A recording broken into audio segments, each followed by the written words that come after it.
ಕರ್ನಾಟಕ ಪರೀಕ್ಷಾ ಪ್ರಾಧಿಕಾರ ಸಾಮಾನ್ಯ ಪ್ರವೇಶ ಪರೀಕ್ಷೆಯನ್ನು ನಡೆಸಿ ಸುಮಾರು 3.5 ಲಕ್ಷ ಮಕ್ಕಳು ಅರ್ಜಿ ಹಾಕಿದ್ರು. ಬಟ್ 3,10,000 ಮಕ್ಕಳು ಪರೀಕ್ಷೆಗೆ ಹಾಜರಾಗಿದ್ರು. ಅವರಿಗೆ ಇಂಜಿನಿಯರಿಂಗು, ನರ್ಸಿಂಗು, ಡಿ ಫಾರ್ಮು ಮತ್ತೆ ನಮ್ಮ ಅಗ್ರಿಕಲ್ಚರ್ ಸೈನ್ಸ್, ವೆಟರ್ನರಿ ಸೈನ್ಸ್ ಸಂಬಂಧಪಟ್ಟಂತೆ ಈಗಾಗಲೇ ನಾವು ರ್ಯಾಂಕ್ ಅನ್ನ ಅನೌನ್ಸ್ ಮಾಡಿದ್ವಿ.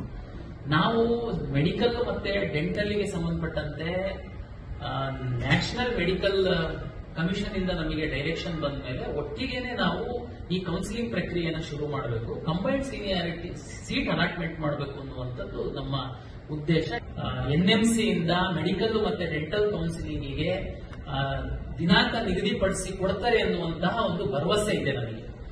ಅದು ಬಂದ ತಕ್ಷಣವೇ ನಾವು ಮೆಡಿಕಲ್ ಮತ್ತು ಡೆಂಟಲ್ ಸಹ ಆಪ್ಷನ್ ಎಂಟ್ರಿಯನ್ನು ನಾವು ಓಪನ್ ಮಾಡ್ತೀವಿ. ನೀಟು ಡಿಲೇ ಈಗ ನಾವು ಈಗಾಗಲೇ ನಿರಂತರವಾಗಿ ನ್ಯಾಷನಲ್ ಮೆಡಿಕಲ್ ಕಮಿಷನ್ ಜೊತೆ ಸಂಪರ್ಕದಲ್ಲಿ ಇದ್ದೀವಿ. ನಮಗೆ ಇರುವಂತಹ ಮಾಹಿತಿ ಪ್ರಕಾರ ಈ ವಾರದಲ್ಲಿ ನಮಗೆ ರಾಷ್ಟ್ರ ಮಟ್ಟದ್ದು ಕೌನ್ಸಿಲಿಂಗ್ ಡೇಟ್ ಅನ್ನ ಅವರು ಅನೌನ್ಸ್ ಮಾಡುವವರು ಇದ್ದಾರೆ. ಅವ್ರದ್ದು ಅನೌನ್ಸ್ ಆಯ್ತು ಅಂತಂದ್ರೆ ನೆಕ್ಸ್ಟ್ ನಾವು ಅನೌನ್ಸ್ ಮಾಡುವಂತದ್ದು ಇರುತ್ತೆ ನಮ್ಮ ಸೀಟ್ ಅಲಾಟ್ಮೆಂಟ್. ಹಾಗಾಗಿ ನಮಗೆ ಭರವಸೆ ಇದೆ. ಸದ್ಯದಲ್ಲೇ ನಮಗೆ ನೀಟುಗೆ ಸಂಬಂಧಪಟ್ಟಂತೆ ತೀರ್ಮಾನ ಆಗಿ ಈಗಾಗಲೇ ಮರುಪರೀಕ್ಷೆ ಇಲ್ಲ ಅಂತೇಳಿ ಸುಪ್ರೀಂ ಕೋರ್ಟ್ ಅಲ್ಲಿ ಸ್ಪಷ್ಟವಾಗಿ ಹೇಳಿರೋದ್ರಿಂದ ರ್ಯಾಂಕ್ ಸಹ ರಿವೈಸ್ ಮಾಡಿರೋದ್ರಿಂದ ಆ ಡೇಟಾವನ್ನ ನಮಗೆ ಹ್ಯಾಂಡ್ ಓವರ್ ಮಾಡ್ತಾರೆ.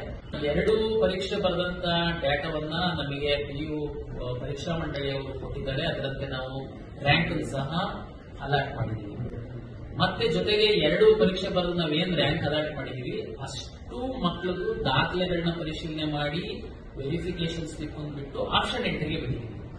ಈಗ ಅದು ಒಂದು ಸ್ಟೇಜ್ ಮುಗ್ದೋಗ್ಬಿಟ್ಟಿದೆ. ಈಗ 3ನೇ ರಿಸಲ್ಟ್ ಬಂದಿದೆ. ಹಾಗಾಗಿ ಮುಂದಿನ ದಿನಗಳಲ್ಲಿ ನೋಡ್ಬೇಕು. ಯಾಕಂದ್ರೆ ಈ ಸರಿ ತಮ್ಗೇನೆ ಗೊತ್ತಿರುವಂತೆ ಬಿಕಾಸ್ ಆಫ್ ನೀಟು ನಮ್ದೆಲ್ಲ ಡಿಲೇ ಆಗಿದೆ. ಇಲ್ಲ ಅಂತಂದ್ರೆ ಅವ್ರು ನಮ್ದು ಇಷ್ಟೊತ್ತಿಗೆ ಆಗ್ಲೇನೆ ಸೆಕೆಂಡ್ ರೌಂಡ್ ನಡೀತಿರ್ತಿತ್ತು. ಫಸ್ಟ್ 3ನೇ ಪರೀಕ್ಷೆ ಫಲಿತಾಂಶ ಬರೋದ್ರೊಳಗಡೆ ನಮ್ದು ಮೋರ್ ದೆನ್ 50% ಅಡ್ಮಿಷನ್ ಆಗ್ತಿತ್ತು. ಹಾಗಾಗಿ ಮುಂದಿನ ದಿನಗಳಲ್ಲಿ PU ಪರೀಕ್ಷಾ ಮಂಡಳಿಯವರು ಏನ್ ತೀರ್ಮಾನ ಮಾಡ್ತಾರೆ ಅದಕ್ಕೆ KE ಬದ್ಧವಾಗಿರುತ್ತೆ.